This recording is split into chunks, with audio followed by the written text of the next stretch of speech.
गणेशोत्सव में गौरी महालक्ष्मी आगमन की रहस्यमयी कथा। जय गणेश जय गणेश जय गणेश देवा। माता जाकी पार्वती, पिता महादेवा। प्रिय भक्तगणों, आज हम सब एकत्रित हुए हैं उस अद्भुत रहस्य को सुनने के लिए जो गणेशोत्सव के 10 दिनों में प्रकट होता है। ये रहस्य है गणेश जी की बहनें माता गौरी यानी महालक्ष्मी का आगमन। जो भी भक्त सच्चे मन से इनका पूजन करता है उसके जीवन में सुख, शांति, समृद्धि और सौभाग्य का वास होता है। गणेशोत्सव और गौरी पूजन का आरंभ। भगवान गणेश का जन्म पार्वती जी ने गंध, उबटन और माटी से पुत्र को रचा। गणेश जी का विघ्नहर्ता स्वरूप। हर वर्ष भाद्रपद शुक्ल पक्ष में 10 दिवसीय गणेश महोत्सव का आयोजन। इन 10 दिनों में क्यों आती है गौरी माता? मान्यता है कि ये गणपति की बहनें हैं, मायके से भाई से मिलने आती हैं। कहीं कहीं इन्हें महालक्ष्मी कहा गया है, जो ऐश्वर्य की अधिष्ठात्री देवी है। दोहे जहाँ गजानन विराजते वहाँ विघ्न नहीं कोई।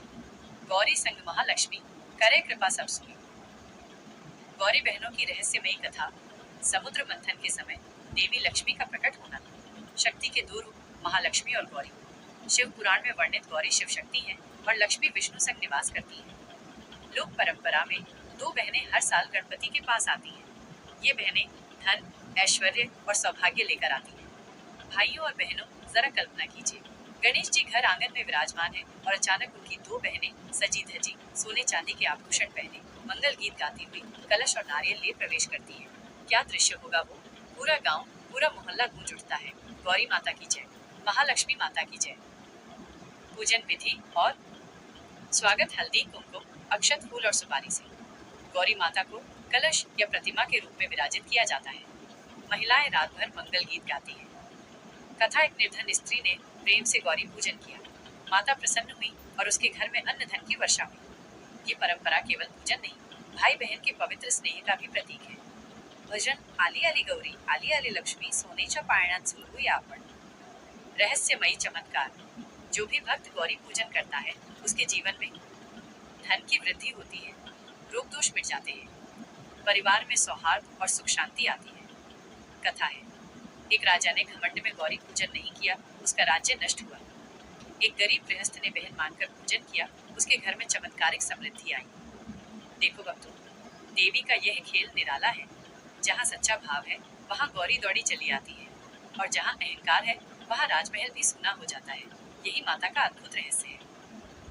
गौरी विसर्जन और उपसंहार। 2 दिन पूजन के बाद गौरी माता का विसर्जन।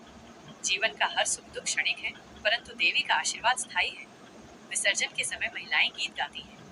गौरी गेल्या, सुख घेऊन गेल्या। भक्तों के हृदय में देवी सदा विराजमान रहती है। अंतिम प्रार्थना। जय महालक्ष्मी, जय गौरी माता, करो कृपा, सब पर दया माता। भाइयों और बहनों, इस प्रकार गणेशोत्सव में गौरी महालक्ष्मी का आगमन, उनके रहस्य, चमत्कार और कथा माँ हमें धन, ऐश्वर्य, सुख और सौभाग्य प्रदान करें। बोलिए गौरी माता की जय, महालक्ष्मी माता की जय, गणपति बाप्पा मोरया। चमत्कारिक प्रसंग। एक बार पुणे के पास एक किसान परिवार बहुत निर्धन था। गणेशोत्सव में उन्होंने साधारण तरीके से गौरी माता को मिट्टी के घड़े में स्थापित कर पूजा की। रात्रि में स्वप्न आया। माता ने कहा, कल प्रातः खेत की मेड़ पर खुदाई करना। सुबह किसान गया और वहां से सोने के सिक्के और धान्य का भंडार मिला। उस दिन से उसका घर संपन्न हो गया। गांव में ये बात फैल गई और सबने मान लिया कि गौरी माता सच्चे श्रद्धालु की हर इच्छा पूरी करती है। आज भी महाराष्ट्र और दक्षिण भारत में लोग गौरी गणपति को परिवार की बहनों की तरह लाते हैं। कहा जाता है, यदि कोई कन्या विवाह योग्य है और वो गौरी माता का व्रत करती है तो माता उसे उत्तम वर का आशीर्वाद देती है। इसीलिए इसे सौभाग्यदायिनी गौरी कहा गया। बोलिए गौरी माता की जय।